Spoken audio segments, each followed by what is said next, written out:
नमस्कार जोहार। आप देख रहे हैं जेएसके खबर। आपको बता दें कि रविवार को सूर्यकुंड धाम परिसर में गुरु सम्मान समारोह का आयोजन किया गया।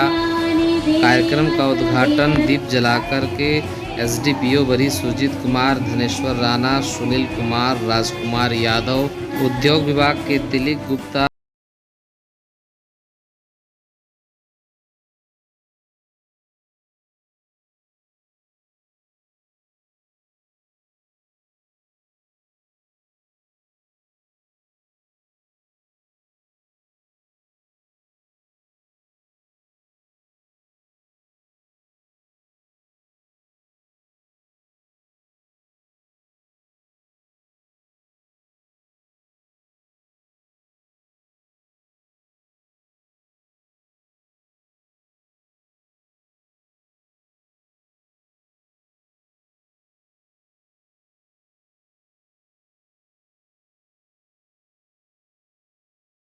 किया जाता है। क्षेत्र में बहुत सारे मुद्दों को लेकर के भी इन्होंने कार्यक्रम किए हैं।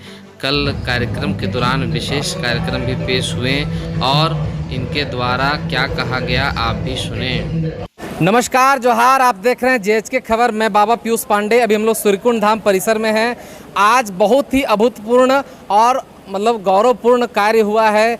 हजारीबाग के एक एनजीओ है, एनजीओ कहिए या एक समाज सेवी क्षेत्र के एक उभरती संस्थान है जिसका नाम है जिला ग्रामीण विकास समिति। उसके सचिव और उनके अध्यक्ष और उनकी टीम ने मिल करके एक बहुत ही अच्छा कार्यक्रम आज आयोजन किया था। कार्यक्रम का नाम था गुरु सम्मान समारोह और इस कार्यक्रम की शोभा बढ़ाने हजारीबाग से चलकर आए शिक्षा विभाग से जुड़े हैं। क्षेत्र ही नहीं, हजारीबाग और पूरे झारखंड प्रदेश में अच्छे उद्घोषक माने जाते हैं। संजय तिवारी सर हमारे साथ जुड़े हैं। आज इनसे भी जानेंगे कि क्या आधुनिक शिक्षा और वर्तमान शिक्षा और पौराणिक शिक्षा में अंतर रह गया है। गुरु और शिष्यों के बीच में जो पहले की प्रेम भाव होती थी, आज के समय में क्या रह गया है। आज के समय में जो शिक्षक होते हैं और शिष्य होते हैं उनकी जो रिश्ते होती है पहले के समय में कैसे होते, इस पर क्या कहना चाहेंगे और आज के कार्यक्रम को विशेष रूप में आप किस रूप से देखते हैं। जी नमस्कार। सूर्यकुंड परिसर में जिला ग्रामीण विकास समिति की तरफ से आयोजित आज का ये विहंगम सा कार्यक्रम, जिसमें गुरु का सम्मान और गुरु को प्रतिष्ठित करने का जो जज्बा था वो देखते बन रहा था। जिला ग्रामीण विकास समिति के महासचिव सुनील कुमार जी और उनकी पूरी टीम ने गुरु सम्मान के माध्यम से समाज में इतना बढ़िया संदेश दिया। आज वर्षा दिनों भर होता रहा, लेकिन बावजूद आज सैकड़ों की संख्या में सारे लोग बड़े ही तन्मय होकर जुटे रहे और गुरु को किस प्रकार से सम्मान दिया जाता है, कैसा पूज्य भावना होता है, ये इन्होंने सिद्ध करके दिखा दिया, चरितार्थ करके दिखा दिया। अपने उन तमाम गुरु को जो किसी भी क्षेत्र में हो, आज चतरा और हजारीबाग, इचाक और अपने इस सुदूर प्रखंड बरकट्ठा, चलकुसा के उन तमाम शिक्षकों को बड़े ही हृदय से आपने नमन किया है, पूजन किया है और इस कार्यक्रम के जरिए आपने संदेश दिया है कि समाज हित के लिए और जो खास करके आपके अंदर समाज के बड़े पैरोकार बनने का जो ख्वाब है वो आप कैसे फलीभूत होते हुए देख रहे हैं। चूँकि आपके पिताजी काफ़ी बहुत ही विनम्र और बड़े आदरणीय शिक्षक रहे हैं, उनकी पूज्य भावना अपने हृदय में संजोया है और सब कुछ उनके ही प्रेरणा से आप बहुत ही विहंगम तरीके से इस कार्यक्रम के जरिए सबके बीच एक मिसाल कायम किया है।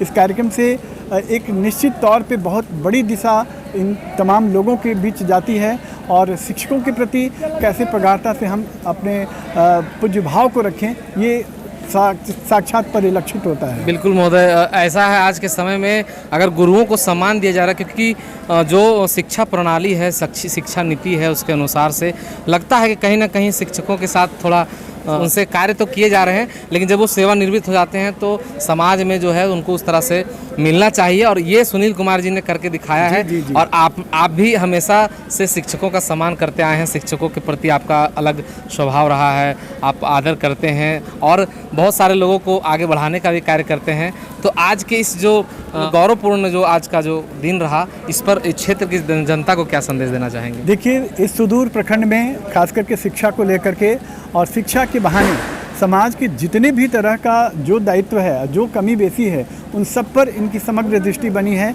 इन्होंने एक सामाजिक उत्थान केंद्र की स्थापना की है, कार्यालय की स्थापना की है और उसमें समाज के सभी वंचित और सभी वर्गों के लोगों से आह्वान किया है कि किसी भी तरह की कोई भी समस्या के लिए आप निसंकोच मेरे पास आएँ और हम उसका निदान करेंगे। तो इतना बड़ा जज्बा, इतना बड़ा कलेजा सबके पास है, लेकिन इस तरह से सामने आने का काम मात्र सुनील कुमार ने ही किया है। तो उनको मेरी ओर से बहुत बहुत बधाई है, बहुत अनंत शुभकामनाएं हैं कि आप जीवन पथ पर बहुत आगे बढ़ें और खूब उन्नति करें, प्रगति करें। आज हमारे साथ इस संस्थान के सचिव, जिला ग्रामीण विकास समिति हजारीबाग के सचिव सुनील कुमार जुड़े हैं, जिन्होंने एक इतिहास, मैं कहूँगा कि इतिहास रच दिया। आज सूर्यकुंड धाम परिसर में इन्होंने एक बहुत ही अभूतपूर्व कार्यक्रम का आयोजन किया, जिसमें इस क्षेत्र नहीं, पूरे बरगट्ठा विधानसभा की बात करें या फिर दूसरे ज़िले की बात करें, बहुत सारे क्षेत्रों से लोग चल करके आए थे और जितने भी शिक्षक थे, रिटायर्ड थे, वर्तमान में कहीं पदस्थापित थे, सबों को इन्होंने गुरु सम्मान समारोह से नवाजा है। खुद शिक्षा फैमिली से जुड़े हुए हैं, इनके पिता भी शिक्षक रह चुके हैं और मैं इनसे जानना चाहूँगा कि ये कैसे आपके दिमाग में आया और कैसे मतलब सम्मान देना का प्रयास किया। जी बहुत बहुत धन्यवाद। जय हिंद, जोहार झारखंड। सर्वप्रथम मैं आपको बहुत बहुत धन्यवाद देना चाहता हूं कि आपने मुझे आपके माध्यम से और बहुत से अधिक सारे लोगों को जानकारी देने का अवसर प्राप्त दिया।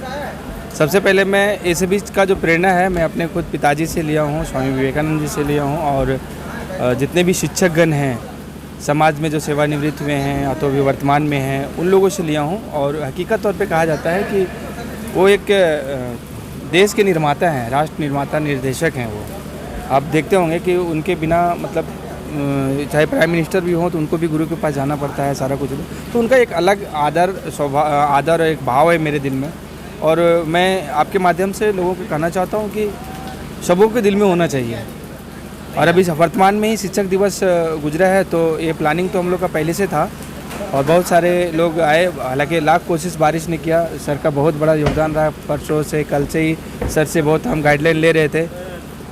मधुसूदन सर हैं, राजेंद्र सर हैं, सभी लोग का बहुत ही एक मार्गदर्शन मिलते आ रहा था और हमारे टीम में जितने भी लोग हैं उनका भी बहुत बड़ा सहयोग रह पा रहा है और उनके ही योजनात्मक और सफल तरीका में उनका भी बहुत अच्छा। बिल्कुल, प्रकृति के सौंदर्य जो छटा है, सूर्यकुंड धाम ऐतिहासिक स्थल है और इस स्थल से आपने गुरुओं को सम्मान दिया। इसके लिए बरगट्ठा क्षेत्र के तमाम जितने शिक्षक यहाँ उपस्थित थे, मैंने देखा कि आपको आशीर्वाद दे रहे थे और उनके आशीर्वाद से, गुरुओं के आशीर्वाद से, कहा जाता है कि शिक्षकों का प्रभाव कहाँ तक जाएगा ये कोई नहीं जानता है। एक ही शिक्षक के पढ़ाए कितने शिष्य होते हैं जो अपने देश के प्रति अलग अलग क्षेत्रों में जाते हैं। और मैं चाहूँगा कि मैं कुछ और जिक्र सुना था कि आप क्षेत्र में एक समाधान केंद्र प्रारंभ किए हैं, उसके बारे में बताएं कि क्या कारण पड़ा और किस कारण से आप इस क्षेत्र में सहायता समाधान केंद्र आप खोले हैं, उसके बारे में बताएं। देखिए, जब से मुझे ज्ञान हुआ है और मैं 2008 से ही काम कर रहा हूँ एजुकेशन क्षेत्रों में। अभी मैं ज़िला में रहता हूँ, स्टेट का भी कुछ काम देखता हूँ। कुछ दिनों पहले से लोग मुझे समाजसेवी के नाम से जानने लगे। हालांकि और भी डिपार्टमेंट के बहुत सारा काम हम करते हैं कमेटी मेंबर होने के नाते, तो मेरा कान और जो कॉल्स जो आते हैं वो सुन और समझ पाता है। और सुबह जो हम लोग का नींद खुलती है ना, वो सिर्फ समस्याओं से ही खुलती है। आप अगर देखेंगे तो अभी 10-20 कॉल ऐसे आते हैं मेरे पास जो प्रवासियों का होता है, जनहित के लिए होता है, क्षेत्र से होता है। तो उसका समाधान का एक सेंटर होना चाहिए। सिर्फ यही नहीं, पूरा झारखंड में भी हम लोग का प्लानिंग चल रहा है। सामाजिक सहायता केंद्र के माध्यम से बुनियादी समस्या जितना है उनका, वो मूलभूत से 3 है। प्रखंड के लिए लोग दौड़ते हैं, थाना के लिए दौड़ते हैं, हॉस्पिटल के लिए परेशान होते हैं, उनको और कुछ नहीं चाहिए होता है। तो ये सभी बुनियादी समस्या को उनका समाधान हम कैसे करें। और इसमें सबसे बड़ा जो विषय है ना, वो बेरोज़गारी है। डिपार्टमेंट के पास, सेंट्रल गवर्नमेंट और स्टेट गवर्नमेंट के पास लाखों सैकड़ों योजनाएं हैं। 48 डिपार्टमेंट है, उसमें सैकड़ों योजनाएं हैं। हम उस योजना का लाभ ना लेते हुए एकाएक हम बेरोज़गारी का मुंह देखते हैं और सीधे प्रवासी बन जाते हैं। तो वो सभी चीज़ का जानकारी भी यहाँ दिया जाएगा और उनको रोजगार से जोड़ा भी जाएगा। ये बहुउद्देशीय कार्यालय है एक तरह का समस्या समाधान केंद्र है, सहायता केंद्र है, और उसके बाद रोज़गार से भी लोगों को जोड़ा जाएगा। हम लोग एक खोजेंगे कि अगर आपको किन्हीं की तरह कोई प्रॉब्लम हो रही है तो आप आइए, एक एप्लीकेशन दीजिए, आपका समाधान नियमानुसार किया जाएगा।